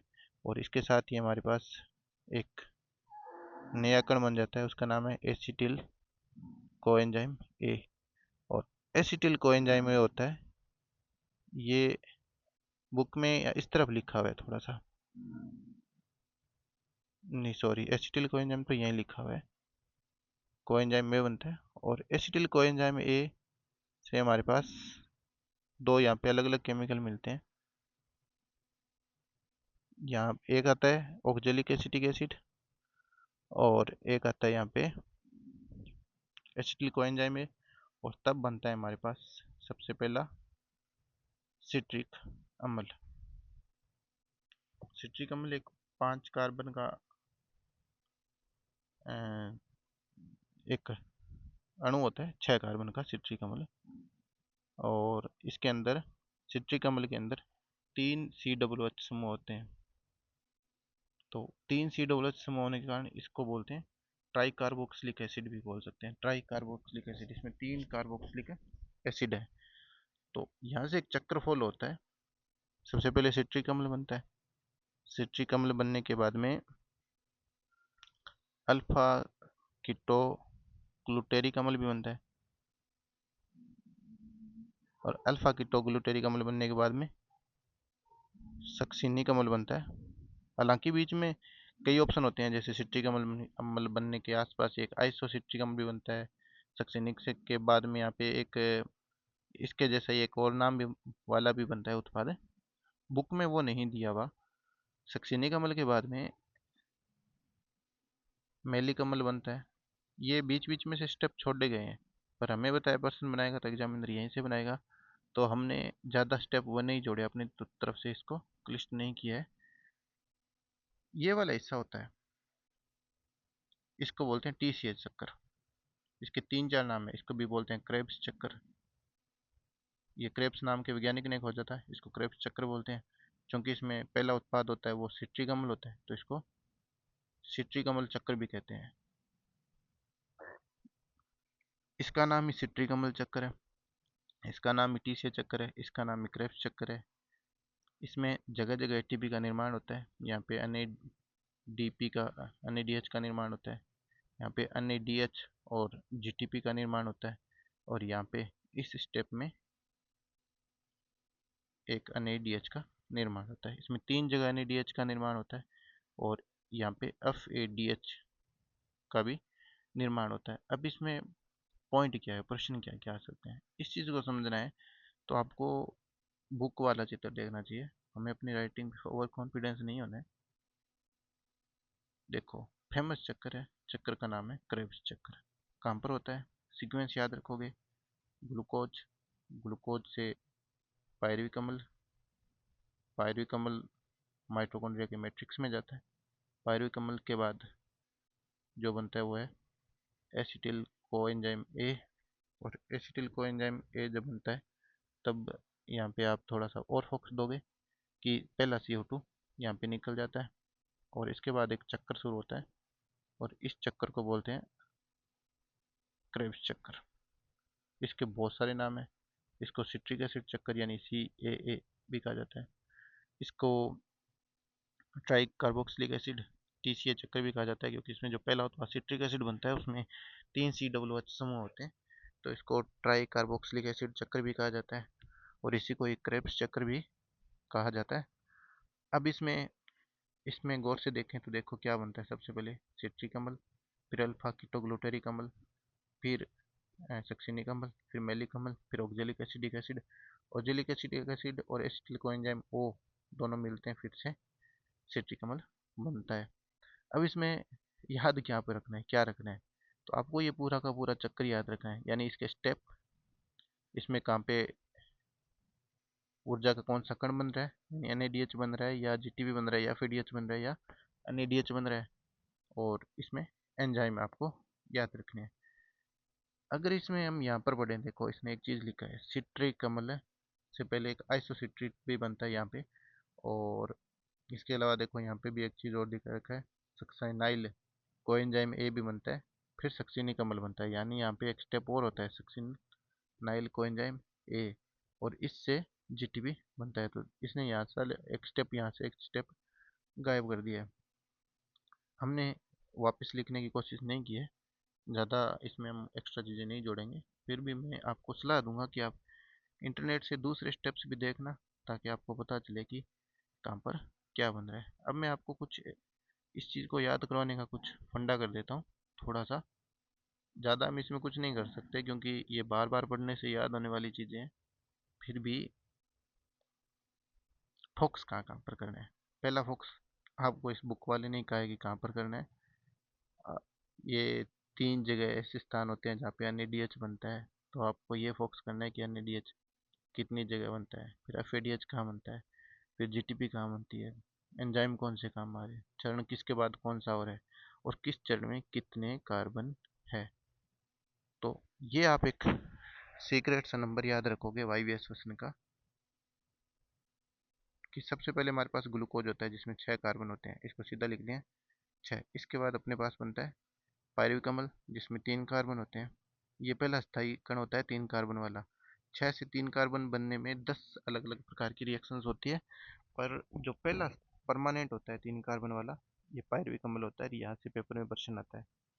पायरुविक अम्ल के बाद वायवीय श्वसन में हमारे पास एसिटिल कोएंजाइम ए बनता है, तो वो होता है 2 कार्बन का। और हमें अल्टीमेटली पहुंचना कहाँ पे है, CO2। तो आपको क्या लग रहा है अगला एक कार्बन होगा? यहाँ से अगला सीधा 6 कार्बन वाला सिट्रिक एसिड बनता है। और अब एक चक्कर बनेगा जिसमें पहले 5 कार्बन भी आएगा, फिर 4 4 4 4। ये ऐसे याद रखो, 6 3 2 6, वापिस 5 4 4 और 4। और यहाँ पे 3 से 2 बन रहा है, तब एक CO2 निकलेगा। यहाँ 2 से 6 बन रहा है, तो कोई CO2 नहीं निकलेगा। 6 से 5 बन रहा है, तो एक CO2 निकलेगा। और बाद में 4 4 4 चल रहा है, पर नहीं, 5 से 4 बनेगा तो एक CO2 निकलेगा।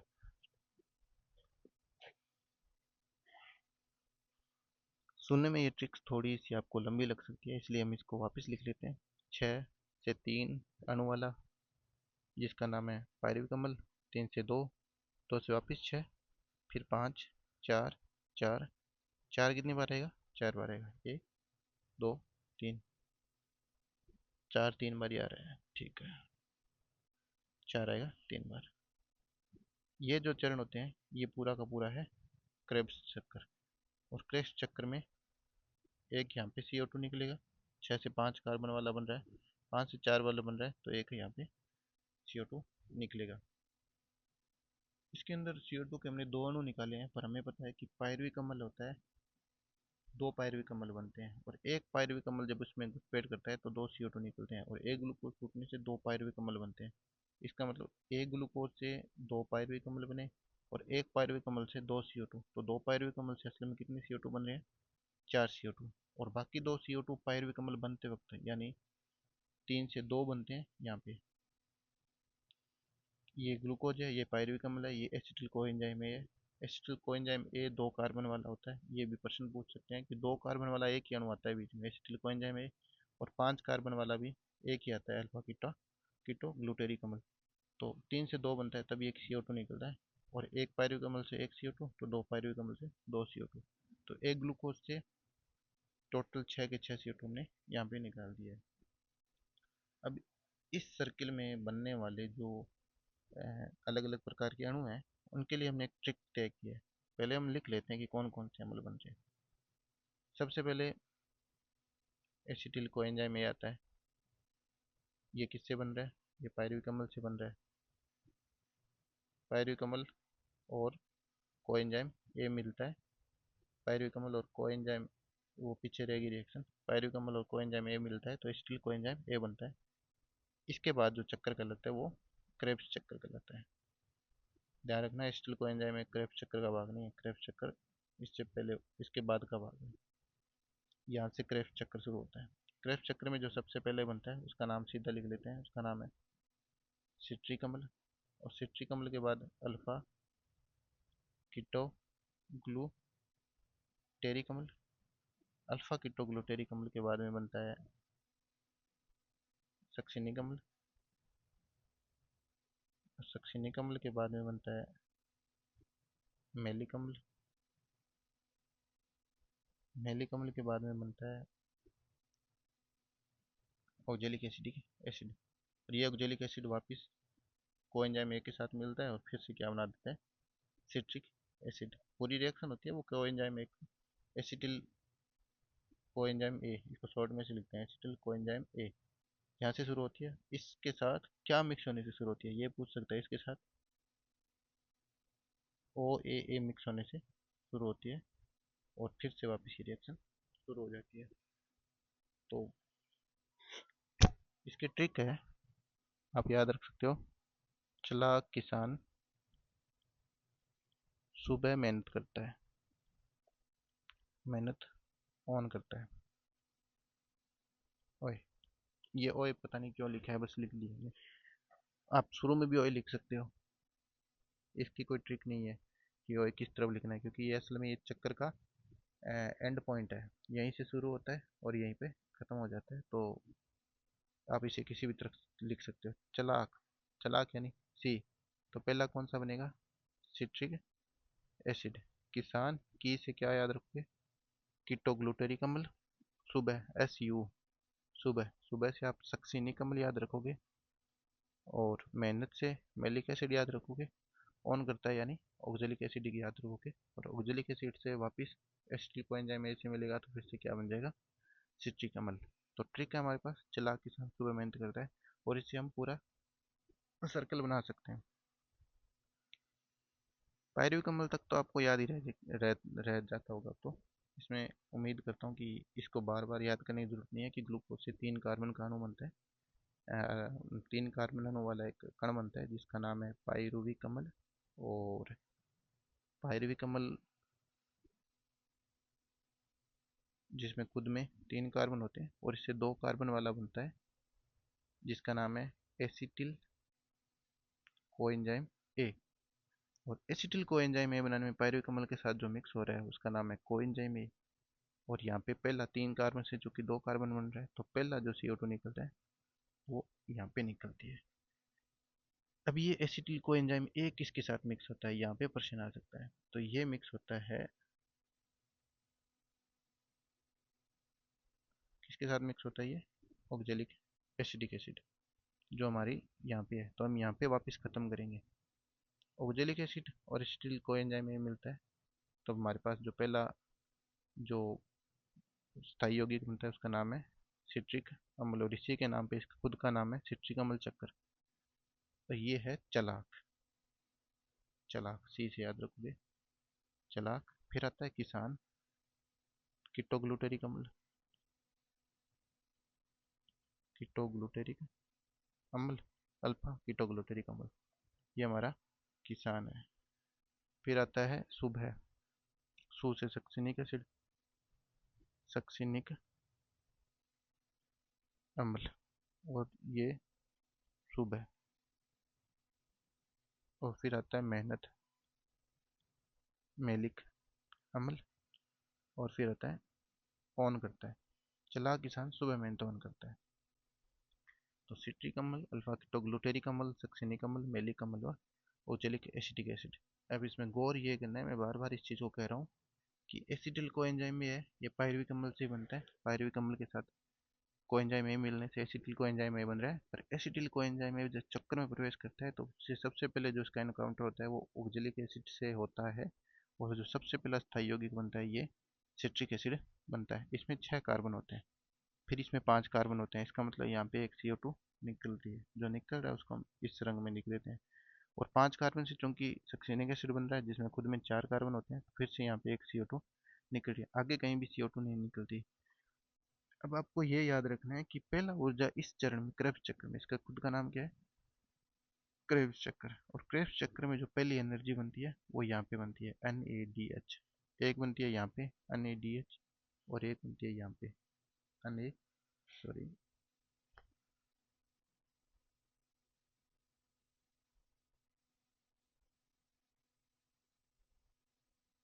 एक बनती है यहाँ पर, ये गलत जगह बना दिया मैंने। एक बनती है यहाँ पे, और यहाँ पे क्या बनती है, FADH। और यहाँ पे NADH के अलावा एक GTP भी बनती है। अब इसको अगर आप फिर से याद रखना चाहो इस सेम चीज़ को, तो आप फिर से याद रखो, इस लाइन को वापस लिखो,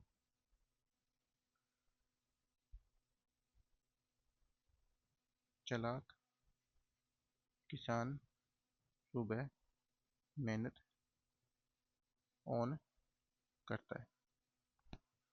अब इसमें चालाक और किसान के बीच में एक, चालाक में कितने कण हैं, कितने कार्बन है, सिट्रिक एसिड में 6, किसान में 5, इसमें 4, इसमें 4 और इसमें 4। चालाक से किसान में यहाँ पे एक CO2 निकलेगी और एक यहाँ पे CO2 निकलेगी। एक यहाँ पे NaDH बनेगा, एक यहाँ पे NaDH बनेगा और एक यहाँ पे NaDH बनेगा। एक स्टेप छोड़ते हैं और इस स्टेप में क्या बनता है? FADH। इस स्टेप में एक साथ में 5 से 4 जन में एक GTP भी बनता है। इस चरण में डायरेक्टली ATP नहीं बनता। GTP होता है, ये समावयवी होता है एक तरह से ATP का। तो आप मान सकते हो कि ये एक तरह से ATP है, सीधा काम में लिया जा सकता है, पर ये सीधे काम में नहीं लिए जा सकते। इन सब का जो उपयोग होता है वो इलेक्ट्रॉन ट्रांसपोर्ट चेन में होता है, ETC में। और हम इसके बाद ETC ही पढ़ेंगे क्रेस्ट चक्कर के बाद। और ETC होता है, ये सबसे ज़्यादा एनर्जी बनाता है, सबसे ज़्यादा एनर्जी ETC बनाता है। तो इसमें चालाक और किसान के बीच 5 एक CO2 निकल रहा है, एक NaDH बन रहा है। किसान से सुबह के बीच में एक CO2, एक NaDH और एक GTP सुबह सुबह ज़्यादा एनर्जी बना रहा है, ये भी आप ध्यान रखोगे। फिर मेहनत करता है, यहाँ पे एक FADH बनता है और ऑन करता है, यहाँ पे एक NaDH बनता है। यहाँ पे क्या रखोगे फिर आप? Acetyl coenzyme. और साथ में जो ये ऑक्जेलिक एसिड वाला है, ये भी यहाँ से यहाँ तक वापस इसमें मिल रहा है। तो ये असल में कोई स्टेप नहीं है, ये अभिक्रिया का शुरुआती पॉइंट है। वापस देख लो, चालाक किसान सुबह मेहनत करता है, CO2 कहाँ कहाँ निकल रहा है? चालाक से किसान में जाएंगे तब CO2 निकलेगा, किसान से सुबह में जाएंगे तब CO2 निकलेगा। कार्बन याद रखोगे, चालाक में 6, 6, C से 6 भी याद रख सकते हो। किसान 5, फिर 4, 4, 4। ये आपको बस याद रखना पड़ेगा, बार बार पढ़ोगे तब आप पता चल जाएगा आपको। इस पॉइंट के अलावा अपने देखते हैं कि इसमें एंजाइम कौन कौन से काम कर रहे हैं। फिर से आपको एंजाइम को याद रखने के लिए कोई ज़्यादा ज़बरदस्ती करने की ज़रूरत नहीं है। ये यहाँ पे इसके नाम लिखे हुए हैं और नाम इनके जिनसे बनता है, जिन पे एंजाइम काम करता है, उसके आधार पर भी तय हो जाता है। तो यहाँ पे एंजाइम देखो क्या लिखा हुआ है।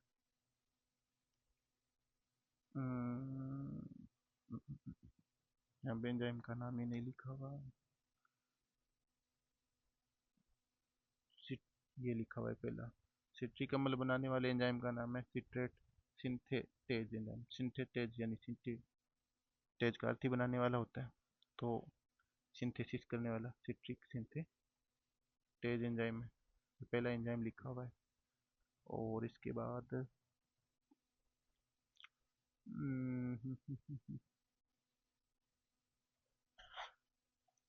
इसके बाद क्या लिखा हुआ है? कहीं पे एंजाइम का नाम नहीं लिखा हुआ।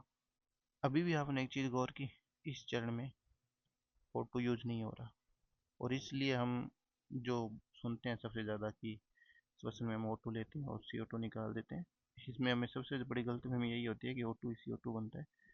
असल में ये सबसे अंतिम चरण होता है, और ये कहाँ पे होता है सारा का सारा? ETC में। ये रिएक्शन माइटोकॉन्ड्रिया में ही होती है, पर ETC में ही होती है सबसे ये अंत में O2 मिलने वाली रिएक्शन। अब हम एक बार पढ़ लेते हैं ETC। और चूंकि मेरे को ऐसा लग रहा है कि मैंने ये चालाक किसान वाली ट्रिक बताई है, आपको इसमें उलझाया है, तो मैं एक बार इसको वापस लिख देता हूँ। चालाक किसान सुबह, गोलाई में लिखेंगे इसको, मेहनत ऑन करता है ये ऑक्जेलिक एसिडिक एसिड है। और ये वापस चालाक से नहीं मिलता, ध्यान रखो, ये वापस मिल जाता है किससे? एसिटिल कोएंजाइम ए से, और फिर से सिट्रिक एसिड बन जाता है। तो ये जो मेन पॉइंट है, इस चीज़ को आप भूलोगे नहीं कि एसिटिक कोएंजाइम ए है, ये किससे मिल रहा है? ये खुद बनता है पायरुविक अम्ल से, पायरुविक अम्ल से कोएंजाइम ए के मिलने से एसिटिल कोएंजाइम ए बनता है, और ये मिलता है ऑक्जेलिक एसिटिक एसिड से। चालाक किसान सुबह मेहनत करता है, ये सिट्रिक एसिड है, ये कीटोग्लूटेरिक एसिड है, ये सक्सेनिक एसिड है, ये मेलिक एसिड है। और इसके अंदर 6 कार्बन होते हैं और इसमें 3 COOH समूह होते हैं। सिट्रिक एसिड का सूत्र याद रखोगे, सिट्रिक एसिड में 3 COOH होते हैं। और चूंकि इसमें 3 COOH होते हैं इसलिए इसको बोलते हैं ट्राई कार्बोक्सिलिक एसिड, इसको कार्बोक्सिलिक एसिड भी बोल जाता है, ट्राई कार्बोक्सिलिक एसिड। तो इसको TCA चक्कर भी बोलते हैं, इसको बोलते हैं TCA चक्कर, इसी को ही बोलते हैं क्रेब्स चक्कर, और इसी को ही बोलते हैं सिट्रिक एसिड चक्कर, क्योंकि पहला जो स्थायी उत्पाद होता है वो सिट्रिक एसिड होता है, 6 कार्बन वाला। 6 कार्बन, फिर 5 कार्बन, CO2 निकल गया, 5 कार्बन से 4 कार्बन, फिर CO2 निकल गया, 4 कार्बन से बाद में लगातार चार चार कार्बन वाले ही बनते हैं। और यहाँ से एक CO2 निकलता है तो एक NADH बनता है। यहाँ सुबह सुबह किसान एक NADH भी बना देता है और एक GTP बना देता है, और सुबह से मेहनत के बीच में एक FADH बनता है, और मेहनत और ए के बीच में फिर से एक NADH बनता है। 3 जगह NADH बनता है। कितनी जगह? 3 जगह। ये प्रश्न नोट कर लें क्या? मेरे को लग रहा है एक बार से अब समझ लो, मैं फाइनल में प्रश्न फिर से नोट करूंगा, एक बार आप क्लास लगा लेना बाद में। 3 जगह NADH बनता है, और FADH एक जगह बनता है, GTP एक जगह बनता है। कुल मिला के हमारे पास अच्छा खासा मटेरियल हो गया। अब इसमें डायरेक्टली गए तो GTP एक बनता है, ये यहाँ पे सीधी एनर्जी तो बच गई है। NADH और जो FADH बनता है ये बाद में इलेक्ट्रॉन ट्रांसपोर्ट चेन के पास चले जाते हैं, तो वहाँ पर कार्बन से संबंधित कोई अणु नहीं जाता। इलेक्ट्रॉन ट्रांसपोर्ट चेन में सारा खेल होता है हाइड्रोजन और इलेक्ट्रॉन्स का। तो इसका मतलब यहाँ तक हमने क्या कर दिया, यहाँ तक हमने C6H12O6 से 6 के 6 CO2 निकाल दिए। कैसे? एक बार इसको याद कर लेते हैं कैसे निकाल दिए। देखो, मैं बार बार ये चित्र बना रहा हूँ ताकि आपके रट्टा लग जाए, टाइम तो लगेगा इसमें। हमारे पास है ग्लूकोज, ग्लूकोज से क्या बन जाता है? पायरुविक अम्ल। और जो पायरुविक अम्ल बनता है ये 6 कार्बन का, ये 3 कार्बन का, यहाँ तक CO2 नहीं निकलता और ये साइटोप्लाज्म में रहता है। इसी अभिक्रिया को अपने ग्लाइकोलाइसिस कहते हैं। और पायरुविक अम्ल से इसमें क्या क्या मिक्स हो रहा है? कोएंजाइम A, और यहाँ पे जो बनता है वो है एसिटिल कोएंजाइम A। यहाँ पे पहली बार एक CO2 बाहर निकल जाती है।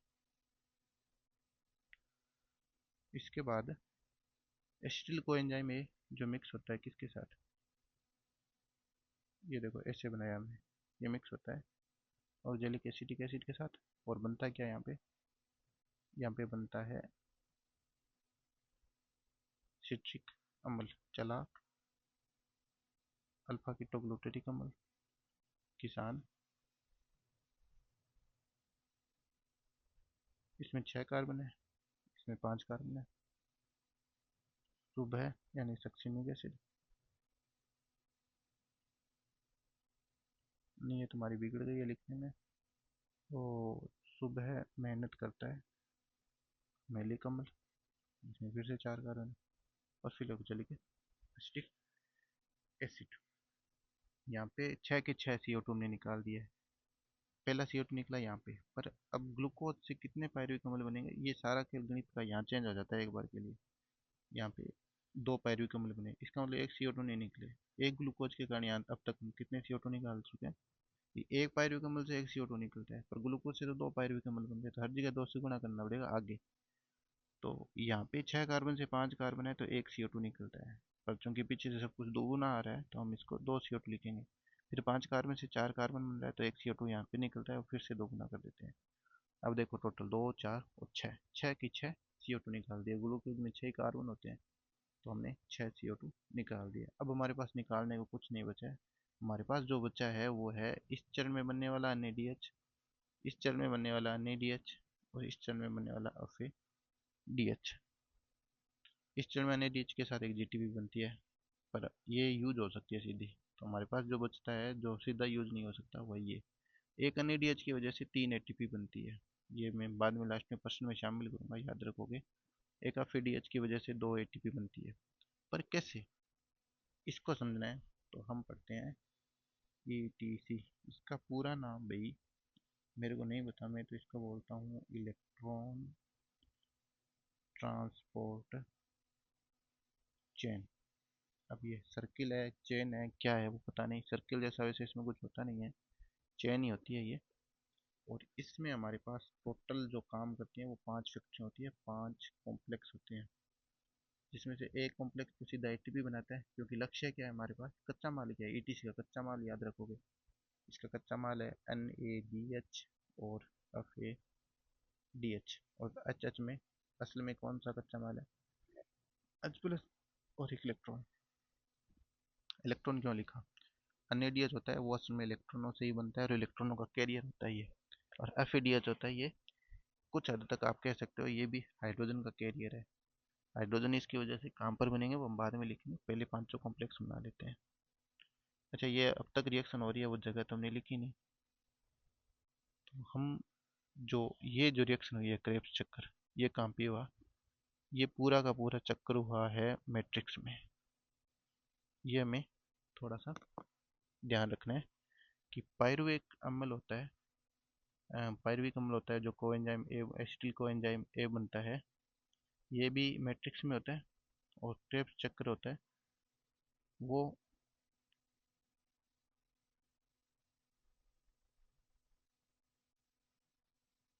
माइटोकॉन्ड्रिया के अंदर होता है, और वो भी खास तौर से मैट्रिक्स में होता है।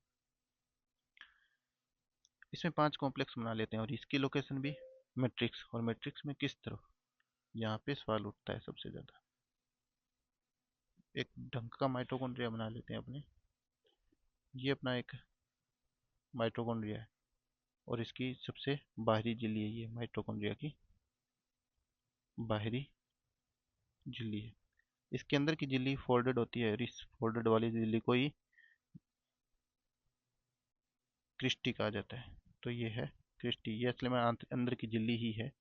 तो इसको आप इनर मेम्ब्रेन कह सकते हैं, थोड़ा बहुत कोई 19-20 का परिभाषिक फर्क हो सकता है, पर अपने लिए इतनी जरूर जानकारी कि ये फोल्डेड इनर मेम्ब्रेन है। अब तक जो हमने पढ़ा था क्रेब्स चक्कर, वो यहाँ पे होता है, तो असल में क्रेब्स चक्कर यहाँ पे होता है, और स्टिल कोएंजाइम ए भी यहाँ पे बनता है। अब हम पढ़ेंगे इलेक्ट्रॉन ट्रांसपोर्ट चेन, ये कहाँ पर होती है, ये होती है इस जगह। इस जगह 5 कॉम्प्लेक्स होते हैं जो एक साथ मिलकर काम करते हैं, 1 2 3 4 5। तो कोई पूछ ले प्रश्न में कहाँ पर होता है, तो इसमें झिल्ली है, इनर मेम्ब्रेन, इसको हम बोल सकते हैं इनर मेम्ब्रेन या क्रिस्टी। आंतरिक झिल्ली माइटोकॉन्ड्रिया की बाहरी झिल्ली पर नहीं होती, माइटोकॉन्ड्रिया की 2 झिल्लियाँ होती है, क्लोरोप्लास्ट की 2 होती है, पर उसमें एक अंदर झिल्ली वाला और तंत्र होता है थाइलेकोइड वाला, तो उसमें कुछ भी बाहर नहीं होता, इसका कुछ काम बाहर होता है। साइटोप्लाज्म में जो ग्लाइकोलाइसिस वाला चरण है वो बाहर हुआ था। आंतरिक झिल्ली है, यहाँ पे 5 चरण कॉम्प्लेक्स है। पांचों कॉम्प्लेक्स को अपने एक चित्र से बना लेते हैं, तो ये चित्र किताब में बना बनाया है, अपने ज़्यादा धक्का नहीं करेंगे इसके साथ। ये रहा अपना इलेक्ट्रॉन ट्रांसपोर्ट चेन। देखो इसके अंदर ये मैट्रिक्स है और ये बाहरी झिल्ली है, यहाँ पे बाहरी झिल्ली है, और ये आंतरिक झिल्ली है, और इन दोनों के बीच में जो स्पेस है, यहाँ पे हाइड्रोजन आयन इकट्ठा होते हैं। और आपको याद होगा मैंने क्लोरोप्लास्ट वाले इसमें प्रकाश संश्लेषण में बताया था कि जो एटीपी होती है वो असल में H+ के दबाव से बनती है। H+ जब एक झिल्ली से दूसरी एक झिल्ली को क्रॉस करते हैं, तब इस झिल्ली पे एक एंजाइम होता है जिसका नाम है एटीपी सिंथेज एंजाइम, जो H+ की मदद से काम करता है। तो एटीपी का निर्माण असल में H+ के कारण ही होता है। और NADH और FADH जो बन जाते हैं वो सीधा इसी चेन में आते हैं अंत में, ETC में, और वहाँ पे इस्तेमाल होता है उनके हाइड्रोजन का, उनके इलेक्ट्रॉनों का, और बनता है एटीपी। देखो 5 कॉम्प्लेक्स है, पांचों के नाम एक बार इसमें दिया है, कॉम्प्लेक्स 1, कॉम्प्लेक्स 3, कॉम्प्लेक्स 2, कॉम्प्लेक्स 4, ये पांचों कॉम्प्लेक्स है। इसका नाम इसने नहीं लिखा है पर ये पांचों कॉम्प्लेक्स है। याद क्या क्या रखना है, देखो मैं आपको इसकी जनरल थीम बताता हूँ, फिर ये चित्र आपको एक्सप्लेन करूँगा। इसकी लोकेशन बाद में भी पढ़ेंगे वापस एक बार। पहले का नाम है कॉम्प्लेक्स 1, फिर कॉम्प्लेक्स 3, फिर 2, और फिर 4। याद क्या रखना है आपको कि ये लगातार नहीं है, पहला तो आपको ये याद रखना है कि 1 के बाद 3, 3 के बाद 2, 2 के बाद 4 रहेगा। एक आपको साथ में क्या याद रखना है कि 3 के बाद 2 आया है, पर ये 2 2 नंबर का काम करता है, यानी ये हाइड्रोजन आयन में कोई रोल नहीं निभाता। हाइड्रोजन आयन मैंने बीच में बोल दिया है, पर पॉइंट क्या है असल में?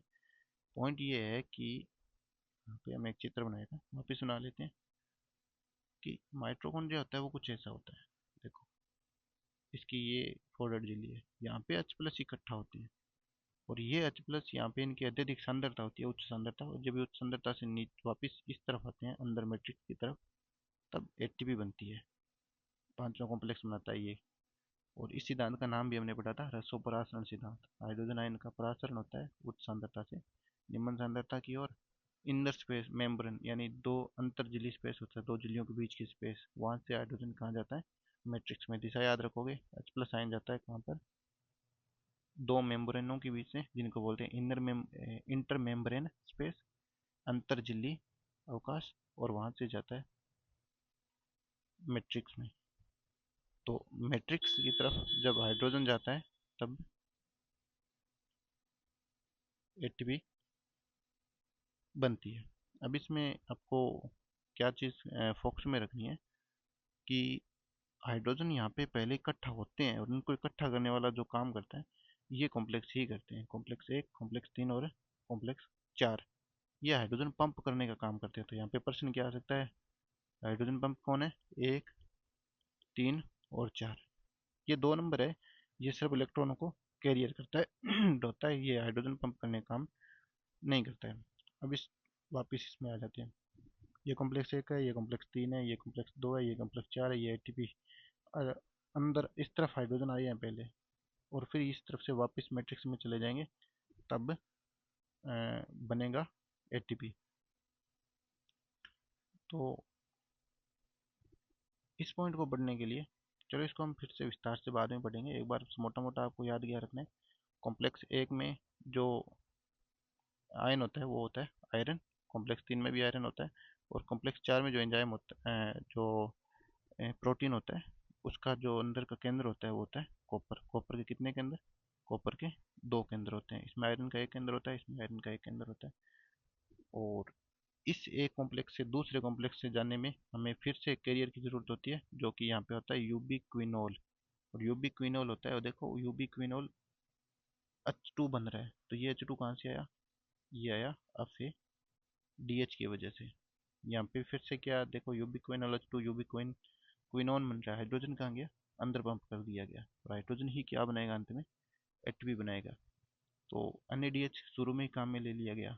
तो याद क्या रखना है कि हम चारों कॉम्प्लेक्स की अलग अलग खासियत पढ़ेंगे, बस ज़्यादा डीप मैटर है नहीं। कॉम्प्लेक्स 1 में आयरन होता है, कॉम्प्लेक्स 3 में आयरन होता है, कॉम्प्लेक्स 4 में कॉपर होता है, और कॉम्प्लेक्स 2 में आयरन होता है। यानी ऊपर वाले तीनों कॉम्प्लेक्स में आयरन के केंद्र होते हैं, इसमें कॉपर का केंद्रक होता है। ये देखो, कॉपर का एक केंद्रक, कॉपर का 2 केंद्रक। कितने केंद्रक होते हैं कॉपर के?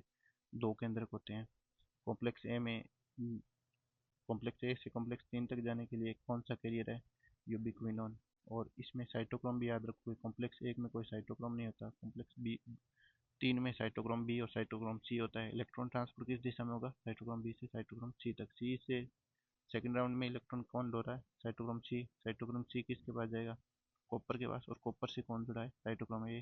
साइटोक्रोम ए से साइटोक्रोम ए 3, और फिर कॉपर का दूसरा केंद्र। और यहाँ पे अंत में, क्योंकि 4 ही होते हैं जो शुरू शुरू में हाइड्रोजन पंप करते हैं, ये पांचवा तो एटपी बना रहा है। तो जो इन्होंने इलेक्ट्रॉन ढोए थे यहाँ से इस तरफ अंदर, तो हाइड्रोजन पंप कर रहे हैं, और खुद क्या ढो रहे हैं? इलेक्ट्रॉन। तो इलेक्ट्रॉन ढोए थे वो अंत में किसके पास चले जाते हैं? O2 के पास।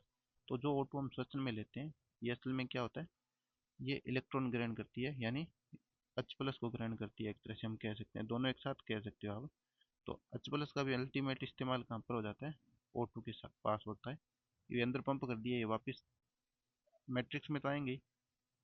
इंद्रजनीय मेम्ब्रेन में जो H हमने पंप करके वापस एटीपी बना रहे हैं बाहर निकाल कर इस तरफ, तो ये H प्लस कहाँ जा रहे हैं? ये H प्लस ऑक्सीजन के पास जा रहे हैं, और क्या बनेगा?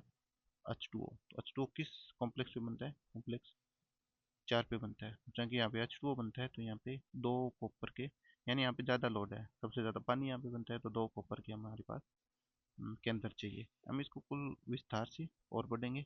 आज के लिए बस इतना ही।